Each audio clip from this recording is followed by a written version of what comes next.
안녕하십니까. YTN 라디오 황보선의 출발새 아침 황보선입니다. 저희 스튜디오가 있는 이곳 서울 상암동 지금 기온이 영하 12도입니다. 어제보다 12도가 낮습니다. 연말 연시 쭉 이 강추위가 이어집니다. 따뜻하게 입고 다니시기 바랍니다. 공수처장 후보 2명이 그저께 철회됐죠. 한 명 검사, 다른 한 명 판사 출신인데 이 가운데 김진욱 헌법재판소 선임연구관이 오늘 지명되고 추미애 법무장관의 사표도 동시에 수리될 것이라는 얘기가 들립니다. 기소권 독점하고 수사권까지 가진 검찰청을 아예 폐지하고 이른바 공소청으로 전환하는 내용의 법 제정을 민주당 의원 10명이 추진하기로 했습니다. 법안 대표 발의한 김용민 의원에게 잠시 뒤 자세한 얘기 들어보겠습니다. 700명이 넘는 코로나 집단 감염이 발생한 서울 동부구치소에서 첫 사망자가 나왔습니다. 구치소의 방역 문제점이 속속 드러나고 있습니다. 문재인 대통령이 미국 제약회사 모더나의 CEO와 직접 통화해서 코로나 백신 2천만 명분 분량 확보했다고 청와대가 밝혔죠. 내년 2분기 공급이 목표라고 합니다. 정부가 코로나19 재확산으로 고사위기에 처한 소상공인과 자영업자 등에게 최고 300만 원을 현금으로 지급한다고 합니다. 영국에서 코로나 변종 바이러스 유행하고 있습니다. 이 변종 바이러스가 일본으로도 퍼진 것으로 들립니다. 이 상황 잠시 뒤 런던과 도쿄 현지의 YTN 리포터들 연결해서 자세히 들어보겠습니다. 2020년 12월 30일 수요일 YTN 라디오 황보선의 출발새 아침 시작합니다. 네, 공수처장 후보 추천위회가 지난 28일 그저께 6차 6번째 회의 열고 두 사람 최종 후보 결정했죠. 그리고 어제는 더불어민주당 김용민 의원이 검찰의 수사권과 기소권을 완전 분리하는 내용의 공소청법 제정안과 검찰청법 폐지안을 대표 발의했습니다. 이 시간에 더불어민주당 김용민 의원 연결해서 이와 관련한 내용을 들어보도록 하겠습니다. 김용민 의원님 안녕하십니까? 네, 안녕하세요. 김용민입니다. 예, 먼저 공수처 관련 얘기부터 해볼게요. 공수처법 개정 이후에 공수처법 출범 향한 발걸음 바빠지고 있습니다. 방금 말씀드린 대로 공수처장 최종 후보 2명이 결정됐는데, 그러면은 이번 후보에 대해서는 정치적 중립성 충분히 보장됐다. 이렇게 봐야 되겠죠? 어떻게 봐야 되겠습니까? 네, 일단 충분히 보장된 분들이다라고 평가를 할 수 있습니다. 예. 아시다시피 공수처장 후보자를 추천하는 방식들이 다양했는데, 각 위원들이 추천을 하는 방식이었어요. 그런데 예. 지금 추천된 분들은 가장 중립적인 지역에 있다라고 평가받는 대한변협 회장이 추천한 분들이거든요. 예. 그래서 기본적으로 그 자체로서 어떤 정치적으로 치우침 없이 중립적인 후보들이 추천됐다라고 기존부터 이미 평가를 받았던 분들이고요. 예.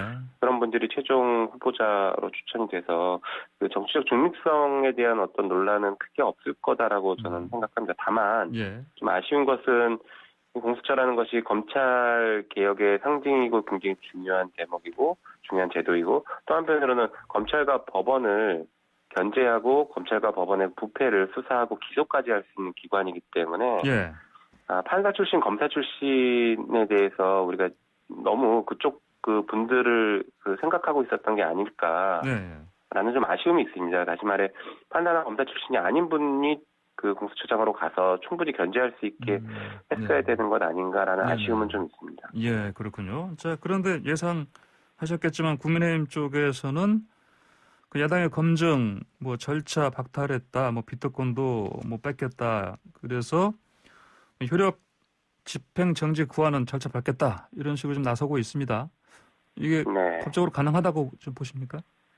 아마 윤석열 총장이 2번 해서 법원에서 받아들여진 것 때문에 거기서 이제 아이디어를 차용하고 우리도 될 거다 이런 생각을 하는 건지 아니면은 정치적인 구호에 그치는 건지는 조금 더 지켜봐야 될 것 같은데요. 일단 법적으로는 좀 어렵습니다. 지금 얘기하고 있는 사유가 국민의힘에서는 자기 측의 일방적인 주장만 하고 있는 것이죠. 왜냐하면 추천위원 2명은 자발적으로 퇴장을 한 것이거든요. 출석을 했다가 회의에 참석하지 않고 퇴장을 한 것이기 때문에 국민의힘의 어떤 추천위원들의 추천권이나 심의권을 박탈한 것은 전혀 아니고요. 자기들이 마음에 들지 않는다라고 해서 회의에 참석하지 않아놓고 그게 회의 참석권이나 심의권을 박탈했다라고 평가하는 것은 매우 잘못된 주장인 것이죠. 예. 어떻게든 공수처 출범을 막으려고 했던 그런 저희를 다시 한번 드러낸 게 아닌가 싶어요.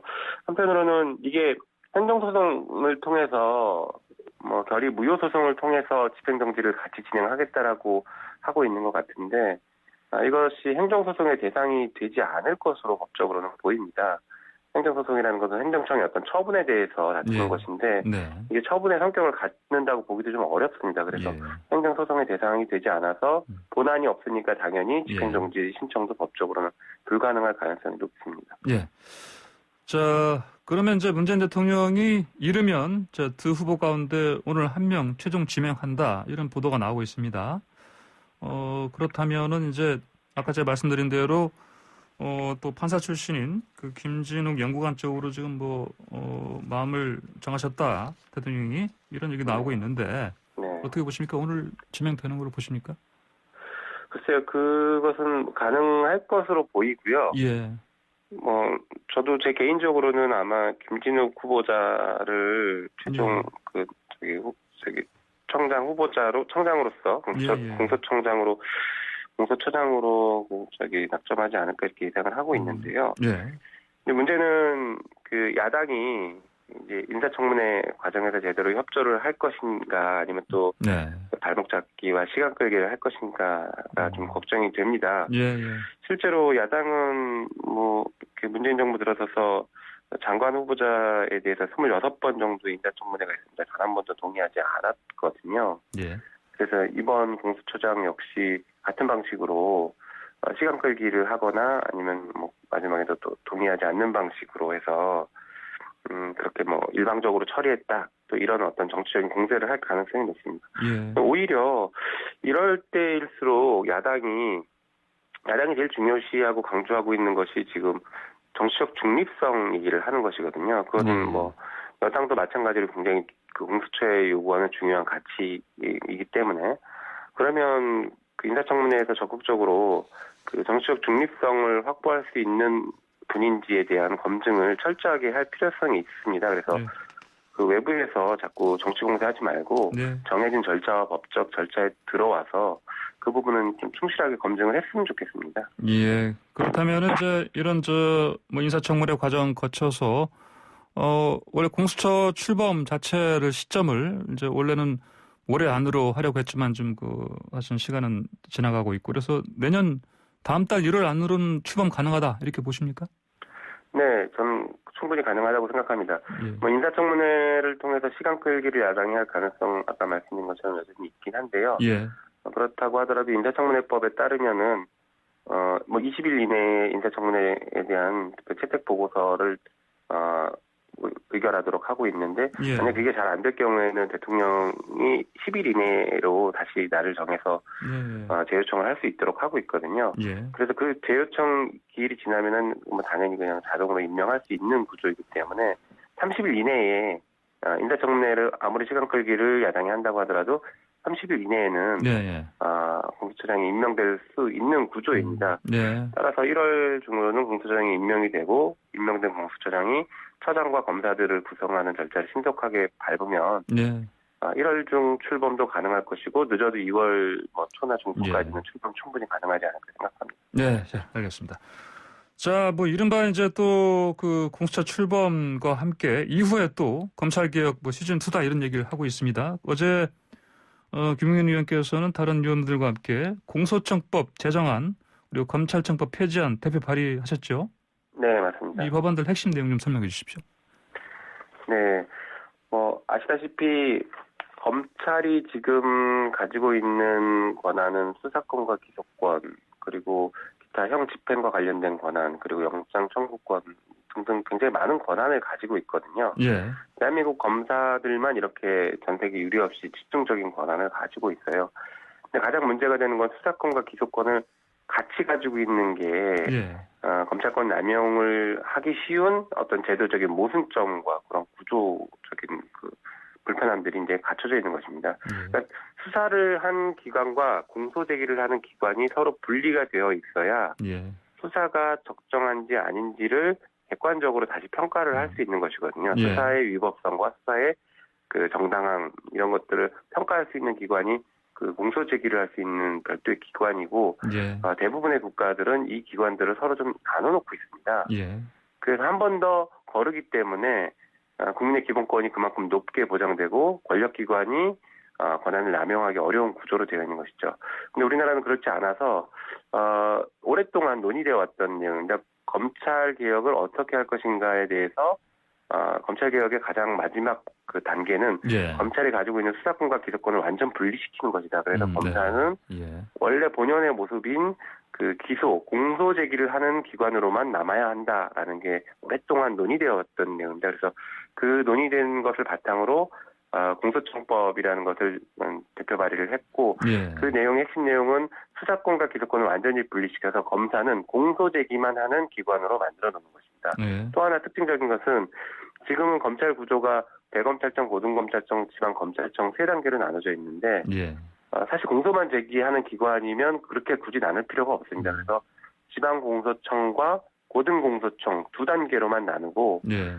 지금의 이제 대검은 사실상 없어지는 그런 구조인 것이죠. 그래서 그런 방식으로 다시 설계를 했습니다. 예, 그렇군요. 그러면 이제 뭐 세계적으로 봐도 근데 보통 이제 검찰이라는 명칭은 있는데 검찰청, 근데 이제 공소청이라는 이런 명칭은 사실 제가 못 들어봤거든요. 네네. 사실 이제 중요한 제도는 검사 제도인 것이지 검찰이라는 어떤 기관을 우리가 네네. 부르는 네네. 그런 명칭을 꼭 써야 되는 건 아니거든요. 예. 그래서 그 검사 제도라는 것이 아까 말씀드린 것처럼 원래는 그 법원 판사가 기소와 재판을 다 담당하던 것을 예. 법원의 역할을 기소는 별도로 나눠놓자. 그래야 이게 판단하는 주체와 재판을 넘기는 주체가 서로 달라야 예. 법원이 그 객관적인 판단을 할 수 있다라는 어떤 그런 이유 때문에 예. 나누는 것이거든요. 예전에 원님 재판 보시면 아실 겁니다. 뭐 우리 드라마에서 본 것처럼 예. 그 원님이 수사하고 기소하고 재판까지 다 하기 때문에 예. 원님이 판단하면 무조건 유죄인 것이죠. 네. 그래서 그걸 나눠놓자라는 게 검사제도의 예. 예. 출발점이었는데 다시 말해서 검사제도의 본질은 기소하는 기관입니다. 예. 그렇기 때문에 검사제도를 기소청 혹은 공소청이라고 부르는 것이 예. 하등 이상할 문제가 없고 원래 본연의 모습에 맞는 명칭인 것이죠. 예, 자, 알겠습니다. 자, 검찰 개혁과 함께 또 경찰 개혁도 지금 관심을 많이 받고 있는데 추진 방향 좀 말씀해 주세요. 네, 경찰 개혁은 지금 이번 경찰청법 개정으로 경찰에 집중된 권한을 또 분산시켰습니다. 예. 그래서 그 대표적으로는 자치경찰과 국가경찰로 나눴고요. 그다음에 예. 수사를 담당하는 국가수사본부로 경찰을 크게 세 가지 조직으로 나눴습니다. 예. 한편 그 지방 자치경찰 같은 경우에는 지방시도 경찰위원회의 지위를 받는 방식이고, 그다음에 그 국가경찰은 당연히 경찰청장의 지위를 받는 것이고요. 예. 국가수사본부는 국가수사본부장의 지위를 받는 그런 구조입니다. 예. 예전에 경찰이 이제 그 문제가 많이 됐던 것은 이것도 비슷한데요. 행정경찰과 행정이나 치안경찰과 수사경찰이 하나로 합쳐져 있고 이 지위를 경찰청장이 하기 때문에 수사의 어떤 독립성이나 독자성을 보장하기 어려운 구조였습니다. 상명하복이 명확한 경찰 조직 지휘 체계 하에서 수사를 수사관이 독립적으로 판단하기는 좀 어려운 그런 구조적인 문제점이 있었거든요. 그래서 예. 이 부분을 이번에 명확하게 나누고 앞으로 검찰이 공소청으로 바뀌면서 검찰이 가지고 있는 6대 범죄에 대한 수사 역시 예. 별도 이제 수사기관으로 이관하는 방식을 취할 것인데 이런 방식을 취할 때 그 수사권을 경찰에게 그냥 그대로 줄 것인지 아니면 별도의 독립된 수사기구를 만들 것인지 뭐 이런 것들은 아직 추가 논의가 필요한데 예. 어쨌거나 이런 수사기관 자체도 역시 좀 권한을 나누고 쪼개서 공소청 고위공직자범죄수사처럼 예. 이렇게 나눠놓으면 수사기관끼리 서로 견제하고 경쟁하고 서로 균형을 맞출 수 있는 이런 구조가 만들어지거든요. 그러니까 다시 말해 좀 돌아가면 경찰에게 집중된 권한들을 여전히 또 분산시켜서 경찰이 지나치게 비대화되지 않게 만드는 방식이 경찰개혁의 중요한 방식이고요. 예. 현재 일부 그런 과정들이 이제 입법화되어 있다라고 보시면 됩니다. 예, 알겠습니다. 다음으로 윤 총장에 대한 탄핵 얘기가 나왔습니다. 김두관 의원이 먼저 꺼낸 얘기인데 지금 당내에서 의견이 뭐 신중론이네 어쨌든 해가지고 좀 엇갈리는 걸 좀 듣고 있습니다. 어떤 상황입니까? 네, 당내에서 뭐 다양한 의견들이 나오고 있습니다. 예. 이게 탄핵이라는 제도를 사실 우리는 그 직전에 박근혜 전 대통령 탄핵을 국회에서 의결을 했고 헌법재판소에서 결정을 받았던 것으로서 굉장히 큰 어떤 국가의 중대한 결정이고 굉장히 어려운 결정이다 이렇게 생각을 하는데 물론 그 말이 틀린 말은 아닙니다. 다만 선출 측에 대한 탄핵에 대해서는 당연히 선출한 국민들의 의사를 다시 되묻는 것이기 때문에 그렇게 좀 어렵게 만들고 정치적인 혼란이 있을 수 있는데요. 선출 측이 아닌 일반 정무직 공무원이나 일반 공무원에 대한 탄핵들은 사실 국회의 고유 기능이기 때문에 어떻게 보면은 일상적으로 이루어져서 행정부를 견제할 수 있어야 되거든요. 그러니까 국회 탄핵이라는 것은 국회는 입법권이나 예산 심사권을 통해서 행정부를 견제하고 사법부를 견제하기도 하지만 그거보다 더 중요하고 굉장히 고유한 기능으로서 탄핵을 통해서 이 행정부와 사법부를 견제할 수 있거든요. 그래서 이 검사나 법관에 대한 탄핵이 매우 어려운 제도가 아니라 어떻게 보면 좀 일상적으로 일어날 수 있는 그런 제도로 우리가 인식을 좀 해야 됩니다. 그래야 법관들 이번에 사법농단 사태도 있었지만 그런 것들에 대해서 판사나 검사들이 굉장히 좀 스스로 되돌아볼 수 있고 위화감을 주거나 경고를 하는 그런 효과들을 발생할 수 있기 때문에 너무 어렵게 생각할 필요가 없다는 게 좀 기본적인 생각이고요. 말씀하신 것처럼 당내에선 다양한 의견들이 나오고 있습니다. 그래서 이에 대해서 조금 더 논의가 발전될 필요는 있다 이렇게 생각합니다. 또 한편으로는 이렇게 좀 복잡하고 잘 어려울 때는 사실 원칙으로 돌아가는 게 제일 중요한데요. 원칙적으로 돌아가 보면 이번에 법원에서 집행정지가 인용이 되긴 했지만 그 결정문에 보더라도 윤석열 총장의 잘못된 위법한 행위들이 인정이 되고 있습니다. 그래서 위법 또는 위헌적인 행동을 했을 때에는 탄핵을 할 수 있기 때문에 원칙적으로 탄핵에 관련된 요건들은 어느 정도 갖춰져 있다라고 평가를 할 수 있습니다. 그래서 긍정적으로 혹은 적극적으로 검토할 필요성은 있다라고 생각합니다. 네, 알겠습니다. 오늘 말씀 여기까지 듣겠습니다. 감사합니다. 네, 감사합니다. 네, 지금까지 더불어민주당 김용민 의원이었습니다. 네, 황보선의 출발사 아침 1부 마치고 잠시 뒤 2부로 돌아오겠습니다. 네, 세계에서 가장 먼저 코로나19 백신 접종 시작된 나라 영국이죠. 그런데 영국에서 기존의 그 바이러스보다 전파력 훨씬 강한 변종 바이러스 확산되면서 신규 확진자 수가 다시 급증하고 있습니다. 영국 런던에 나가 있는 YTN 김찬승 리포터 연결해서 현지 상황 알아보겠습니다. 안녕하십니까? 네, 안녕하세요. 예, 현재 지금 몇 시입니까? 현지 시간으로 오후 10시 42분 정도 됐습니다. 이제 취침하실 시간인데 지금 저희랑 전화 연결해서. 네, 자, 지금 방금 말씀드린 것처럼 백신 접종은 시작됐는데 또 느닷없이 갑자기 또 변종 바이러스가 나왔다. 그래서 어떻습니까? 현지 지금 분위기가? 네, 이곳 영국 코로나 상황은 심각한 수준입니다. 일단 어제 하루 신규 확진자 수가 처음으로 4만 명을 넘어선 데 이어 오늘은 이보다도 더 많은 5만 3천여 명의 신규 확진자가 발생했습니다. 5만 3천여 명이요? 그러니까 그러니까 코로나 대유행이 시작된 이후 1일 기준으로는 최대 규모인데요. 그래요? 수치가 이렇게까지 높게 나온 건 크리스마스 때 집계가 지연된 부분이 이번에 확산된 것도 있지만 무엇보다 전파력이 높은 변이 바이러스가 퍼진 영향 때문인 것으로 보입니다. 수치로만 보면 지난 4월 영국의 코로나 1차 확산 때보다 전파가 더 빨리 일어나고 있는 걸로 보이는데요. 다만 당시에는 영국에서 이 코로나 검사가 지금보다 훨씬 제한적으로 이뤄졌기 때문에 실제 감염률은 더 높았을 거라는 게 전문가들의 분석입니다. 지금 그 수치상으로는 이제 지금까지 코로나가 그 확산한 이후에 가장 많은 수치긴 하지만 하루 확산으로 봤을 때 이전에도 1차 유행 때도 사실은 그때 검사 수가 기본적으로 적었기 때문에 단순 비교하기는 힘들다 이런 말씀이신 거죠? 네네. 네.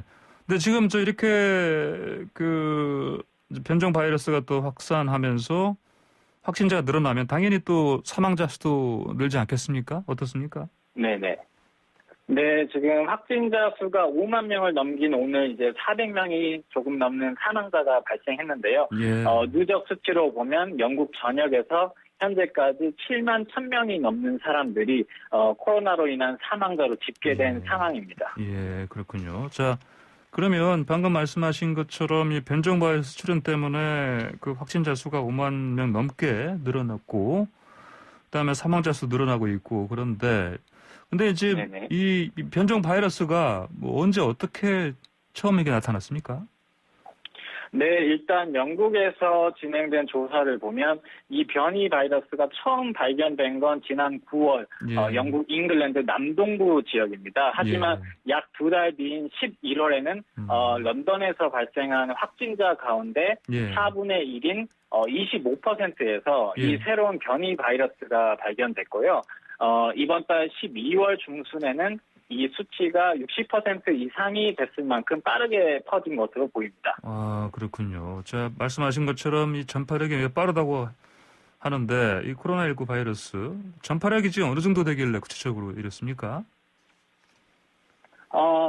네, 한국 언론에도 많이 나왔지만 일단 이 변이 바이러스의 전파력은 기존 바이러스보다 최대 70%까지 높은 것으로 알려져 있습니다. 이건 보리스 존슨 영국 총리가 코로나 브리핑에서 직접 언급한 말인데요. 사실 이 70%라는 수치는 영국 임페리얼 칼리지 런던 연구진의 발표에서 나온 겁니다. 하지만 아직 이 변이 바이러스에 대한 연구가 계속 진행 중이고 확실하게 밝혀진 것은 없기 때문에 아직은 이 변이 코로나의 전염성을 얼마라고 확언할 수 있는 단계는 아니고요. 다만 현 영국에서 이 변이가 발견된 이후 코로나 확산 속도가 상당히 빨라졌기 때문에 전염성이 기존보다 높을 것이라고 추정하고 있는 상황이라고 보시면 될 것 같습니다. 예, 그렇군요. 지금 이제 영국 남동부 지역 중심으로 이제 급속하게 확산했다고 말씀하셨는데 특히 심각한 지역 지금 어디입니까? 네, 사실 현재 이 변이 바이러스는 영국 전역에서 발견되고 있는데요. 특히 제가 있는 이곳 런던과 잉글랜드 남동부 그리고 잉글랜드 동부에 집중되어 있는 것으로 알려져 있습니다. 실제로 이 지역 같은 경우에는 코로나 신규 확진자의 70% 정도가 이 변이 바이러스 때문인 것으로 추정되고 있는데요. 때문에 이들 지역에는 가장 높은 수준인 4단계 봉쇄가 내려져 있는 상태입니다. 4단계 봉쇄요? 4단계라면 지금 구체적으로 좀 예를 들면 어떤 식으로 한다는 겁니까? 봉쇄를? 네, 말씀하신 대로 4단계 봉쇄면 최고 수준의 봉쇄입니다. 원래 영국에서는 코로나 봉쇄가 3단계까지 있었는데 이번에 변이 바이러스 때문에 코로나 확산세가 걷잡을 수 없이 커지면서 4단계를 신설한 건데요. 일단 4단계 하에서는 학교를 가거나 보육, 운동 같은 이유가 아니면 반드시 집에 머물러야 하고 체육관이나 미용실 같은 모든 비필수 업종 가게들은 문을 닫아야 합니다. 구체적인 이런 가이드라인이 있긴 하지만 현지에서 체감하는 건 사실상 정말 꼭 나가야 하는 일, 식료품을 사야 한다거나 이런 게 아니면 사실상 매출을 하지 말라는 것으로 받아들여지고 있습니다. 실제로 거리에 보면 인적이 좀 많이 지금 뜸합니까? 네, 그 봉쇄 조치 4단계 이후에는 확실히 그 길거리에서 인적이 드문 것으로 확인이 되고 있습니다. 아, 그렇군요. 그러면 이제 이 조치들을 시민들이 잘 지키고 있는 걸로 좀 관찰하고 계십니까? 어떻습니까? 네, 현재 이 강력한 봉쇄에 놓이게 된 시민들은 약 2,400만 명 정도인데요. 사실 처음 이 4단계 발표가 있고 나서는 현지 언론에서도 이번 조치에 대한 시민들의 반응 리포트가 많이 나왔습니다. 특히 크리스마스, 연말 연휴를 앞둔 상황이어서 이게 잘 지켜지겠냐 하는 회의적인 반응도 있었는데요. 이후 정부에서도 계속 브리핑을 하면서 신신당부를 하고 있고 의무적으로 가게들은 문을 닫은 상황이다 보니까 제가 체감하기에도 확실히 길가의 사람들은 줄어들긴 했습니다. 자, 그리고 이제 이 변종 바이러스 때문에 영국 출입국이 이제 지금 거의 다 중단되고 그래서 혹시 특히 먹을거리, 식료품 부족 같은 그런 우려 좀 크지 않습니까? 네, 사실 이 부분은 지역별로 조금 상황이 다르고 복합적인 이유가 있는 걸로 보이는데요. 일단 변이 바이러스 때문에 영국발 입국을 완전히 금지하는 나라가 늘면서 여러 가지 물자 수급에 대한 우려 때문에 일부 이런 사재기 현상이 나타나는 곳도 있는 것 같습니다. 하지만 이건 이번에 브렉시트 시행 임박을 앞두고 영향을 좀 받은 것도 있었는데요. 지난 1차 봉쇄 때는 확실히 체감할 만큼 사재기 현상이 심했지만 지금은 최소한 제가 있는 지역에서는 특별히 코로나 봉쇄로 인한 사재기 현상이나 식료품 부족 대란 같은 건 없는 것 같습니다. 아, 그렇군요. 자, 우리 영국은 뭐 처음으로 세계에서 백신 접종한 나라 아닙니까? 네. 그럼 김찬승 리포터는 언제쯤 접종할 수 있을 것 같습니까? 현재는 의료진이랑 80세 이상 노인을 대상으로 접종이 시행되고 있어서 저는 언제까지 기억을 하기는 어려울 것 같습니다. 아직 멀었습니까? 네. 아, 그렇군요.